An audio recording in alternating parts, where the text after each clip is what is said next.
Hi everyone, and welcome back to my channel.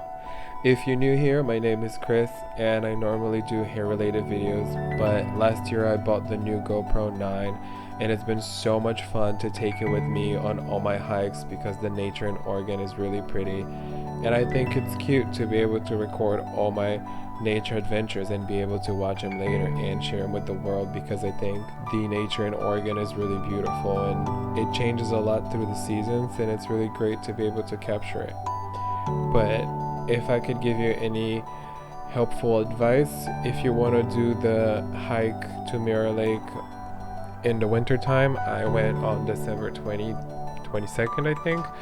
It would be bring chains if it says that it's going to be snowy, because you would need them. It gets pretty icy and it could be dangerous, but if you have chains it's totally fine. And then the other thing, you would need a snow pass to be able to park in any of the ski bowls, which is where the beginning of the hike from Mirror Lake is. So make sure you have chains if you're going and it's snowy, and make sure you have the snow pass, and that's all. But now I'm gonna shut up and I'm just gonna let you enjoy the footage of me walking all the way up to Mirror Lake, all the way around it, and then just walking back.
All right, that was it. We made it to Mirror Lake and back. That was quite the hike, but we did it. Whoop whoop. We made it to the end. Thank you for sticking around and watching. See you in the next one.